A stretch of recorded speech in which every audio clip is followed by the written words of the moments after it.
2020 has been the year of Zoom and Facebook Live and YouTube. Well, YouTube has been around for 15 years, but who knew you'd be attending church there? You went to YouTube to see the latest from Taylor Swift or watch an instructional video about how to tile your bathroom.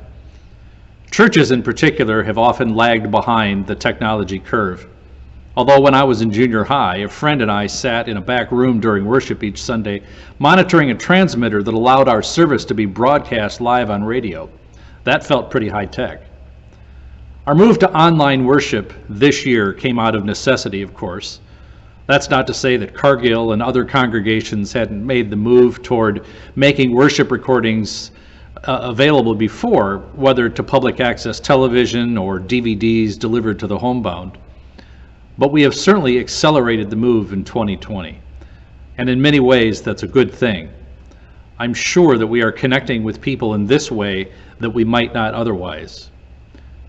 Online worship is almost certainly here to stay. But the difference is when the pandemic is brought under control so that we may worship in person again, our virtual connection won't be a substitute for face-to-face relationships. It will be an additional means of staying in touch.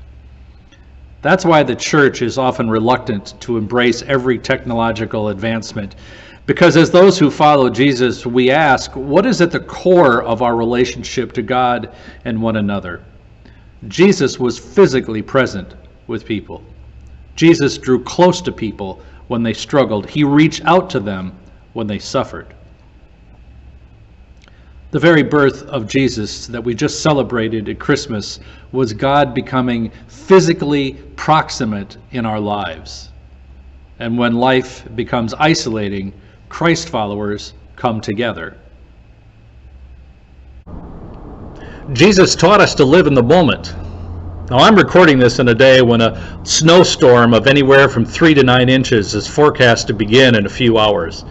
And by the time you're watching, it may have passed by, or you might just be coming in from shoveling. Or maybe you're watching from Arizona.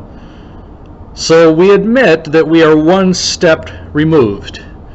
It's not the same as if I'm standing there helping you with your shoveling. A Zoom Christmas is better than not seeing your family at all, but it's not the same as a Christmas spent in the same living room.